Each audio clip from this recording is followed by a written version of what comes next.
এইদিকে দেখেন আমার কি অবস্থা। গাড়িতে আসছি, চাদর নিয়ে আসি নাই, কিছুই নিয়ে আসি নাই, নাক দিয়ে পানি বের হচ্ছে। শীতের দিন। এই দেখেন নানির বাসা পেয়ে গেছি, এক দৌড়ে নানির কাছে যাচ্ছে। তারপরেও ওর বোনেরা আসছে, খালার মেয়েরা গুট করে দৌড় মারে। আসসালামু আলাইকুম, কেমন আছেন আপনারা সবাই? আশা করি যে যেখানে আছেন ভালো আছেন, সুস্থ আছেন। আলহামদুলিল্লাহ, আপনাদের দোয়া এবং ভালোবাসার কারণে আমরাও ভালো আছি, সুস্থ আছি। তো আজকে রেডি হয়েছি, মায়ের বাসায় যাচ্ছি একটু। তো এখনো বের হয়ে নাই, ভাবলাম বের হওয়ার আগে আপনাদের সঙ্গে একটু কথা বলে যাই, ব্লগটা স্টার্ট করে যাই। তো এখন হচ্ছে বিকেল টাইম, আজান দিয়ে দিয়েছে। তো এই সময়টাতে আমরা যাব আর কি। আর নূর দেখেন ডাইনোসর হুডি পরছে, তার খালামণি দেওয়া। হাউ হাউ ভয় দেখাচ্ছি আপনাদেরকে। চশমা এমন করে না বাবা।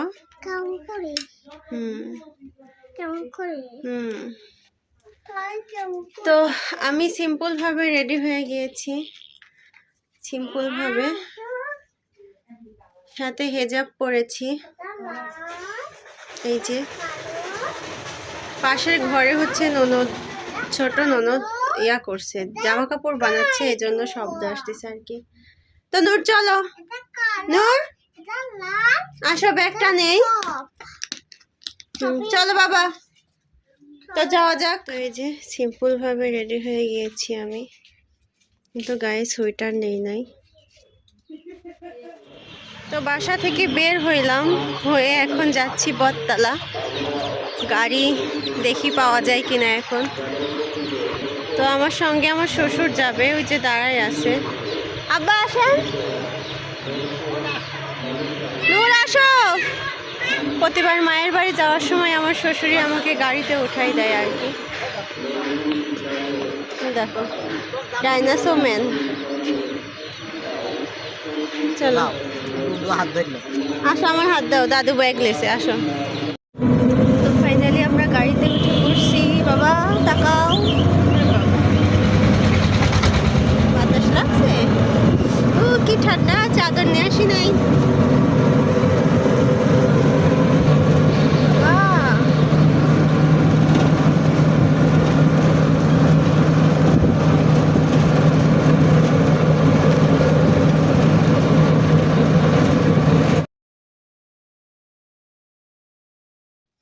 আসলে সকাল সকাল রেডি হতে চেয়েছি, কিন্তু পারি নাই।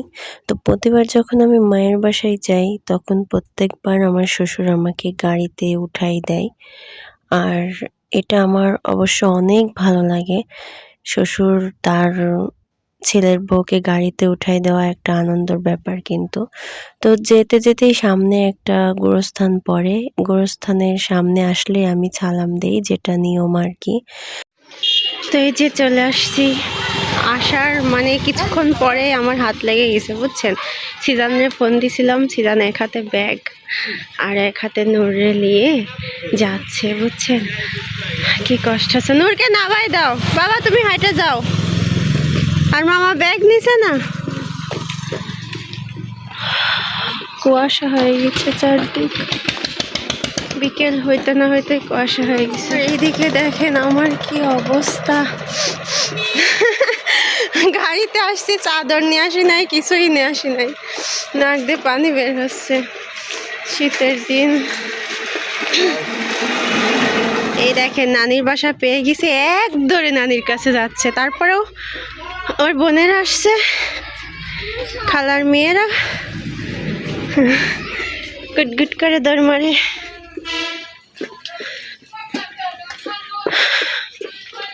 আমার হাঁপ লেগে গেছে, আমি হাঁপাচ্ছি। এই যে চলে আসলাম মায়ের বাড়ি। নূর বাসায় থেকে 5টা বেলুন আনছে বুঝছো। অর্থি জিনিয়া আব্বু এদিকে তাকাও, শুনো, বাসায় থেকে কয়টা বেলুন আনছো? এনে কাকে কাকে দিবা? একটা আপুকে,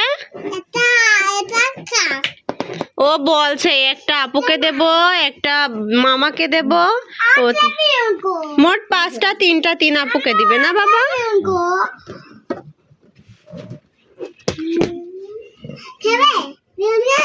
খেলবে? এই নাও। কুয়াশা পড়ে গেছে আর আমুরে ঘরের লাইটের জন্য ওগুলা দেখা যাচ্ছে।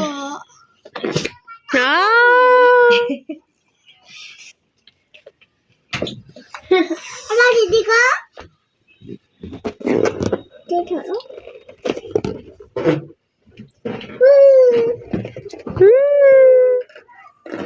কি মজা, নানির বাড়ি এসে কি মজা। এ দেখো আমার বাবা সিন্নি ধরে আনেছে। কই সিন্নি দেখি? ও পায়েস বাবা। আমি তিন্নি খাবো। থিন্নি খাবে? কই থেকে থিন্নি ধরে আনি তো? আমি ওর বাড়ি, ওর বাড়ি? ওই নানি বাড়ি। পাশের বাড়িতে মুসলমানি দিবে এখন, তো সিন্নি রান্না করছে। নানি বাড়ি যাইতে। পাশের বাড়ি থেকে ধরে আনিছো?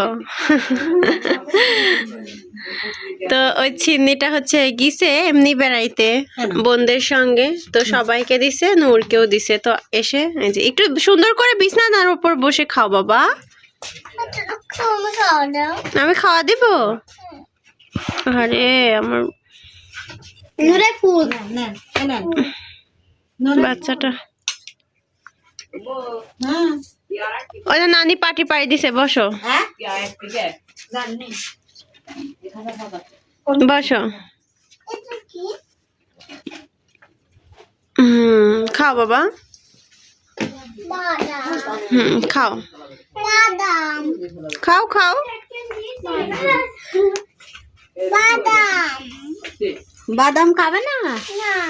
না, যিনি ওই বিস্কুট গুলি এক এক করে ছিঁড়ে দাও তো সবাইকে। হ্যাঁ, একটা নূরকে দাও, একটা অর্থিকে দাও। নাও, হাতে নাও। হাতে নাও, নিয়ে রাইখে দিলাম। একটা তুমি নাও জিনিয়া, আর একটা সিয়ামরে দাও। 4টা, তাই না? কি অঙ্ক? তুমি আগে ভাত খেয়ে বিস্কিট খাবা নূর, তারপরে ঘুমাবা। এটা তো হুম। খালি পারে না। সিয়ামকে মামা বলতে বলেছি না, সিয়াম বলছো কে? মামা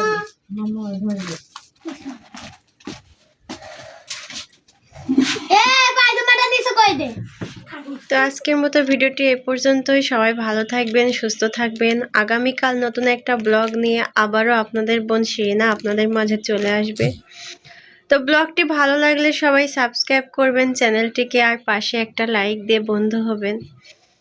তো এই পর্যন্তই, আল্লাহ হাফেজ।